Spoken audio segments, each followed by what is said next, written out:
Hello, welcome to this English lesson. My name is Louis. Today I'm going to talk about 10 confusing English words.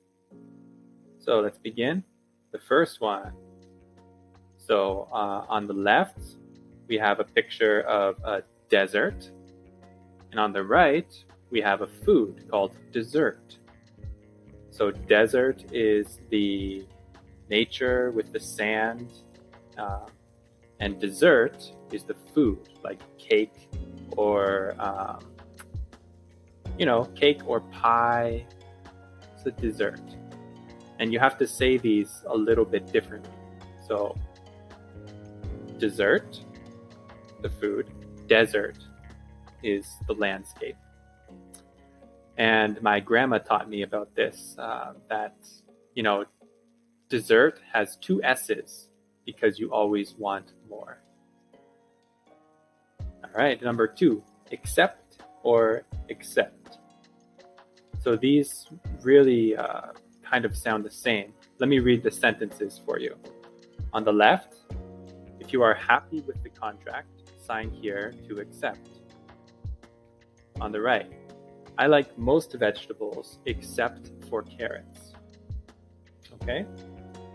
So let me read the definition. To accept means to receive or agree to something, while accept means excluding. All right? I like most vegetables, excluding carrots, except for carrots. Number 3, it's a little bit easier compared to the previous one. There or there. He has lived there for 20 years. They love their dog very much.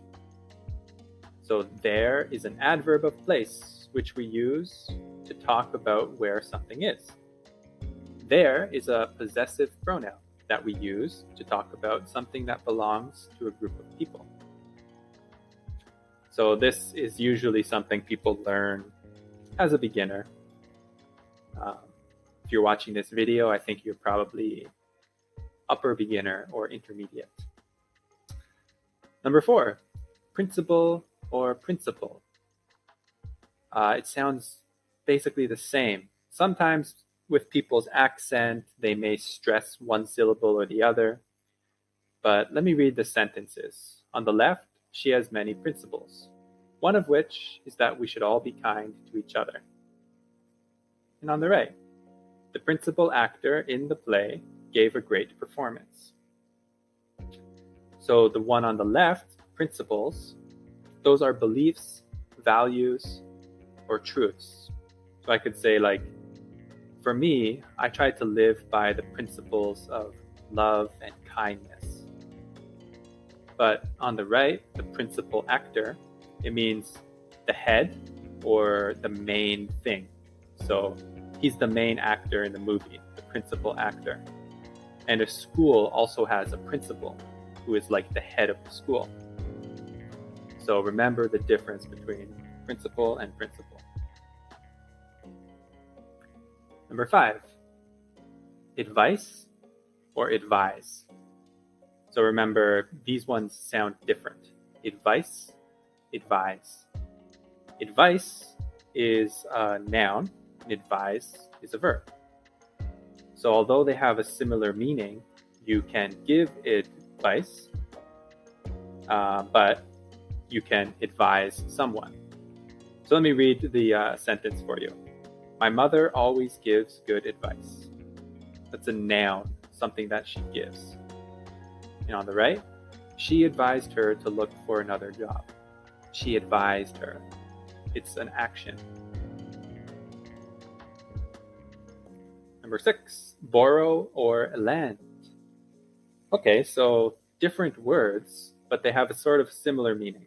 Okay, so borrow means to receive something as a loan, while lend means to give something as a loan.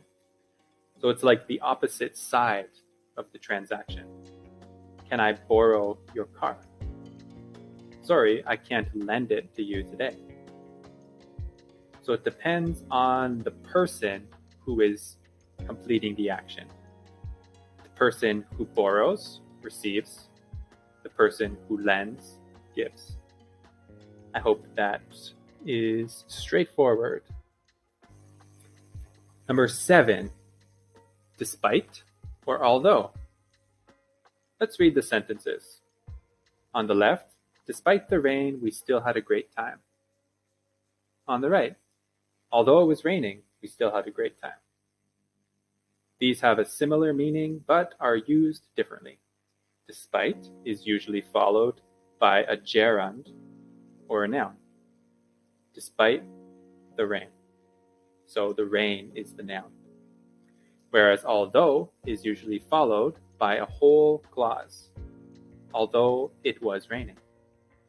It was raining. That's a full clause or a complete sentence. So despite the rain, although it was raining. Try to remember that grammatical construction, and you shouldn't have any problems using these two words. Number 8, affect or effect. This can sometimes have a different pronunciation like affect or effect, but often people just say it the same way. The war has affected all sectors of the economy. The effect of the war is enormous. So affect with an A is a verb. The war has affected. Effect with an E is a noun. The effect of the war. It's a thing, the effect. Number 9. These ones sound different, so listen carefully. Personal, personnel. Personal, personnel. Be careful with your personal details on the internet.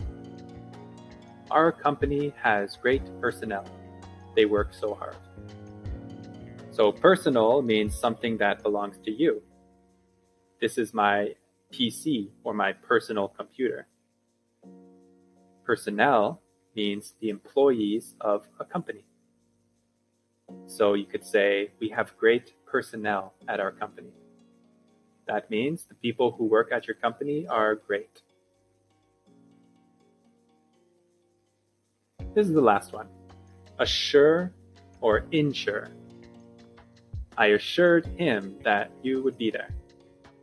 Please ensure that you get to the meeting on time.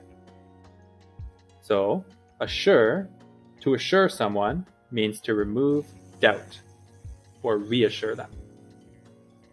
While ensure means to make certain that something happens. So assure is more about emotion and making somebody feel comfortable, whereas ensure is a guarantee that you're going to complete a task or a commitment. So those are the 10 confusing words. If you need, you can check the video description where I will type a little explanation for each pair. And I hope that is helpful for you. And please subscribe to the video and like, and I'll try to make more English tutorials in the future. So thank you for watching and good luck studying.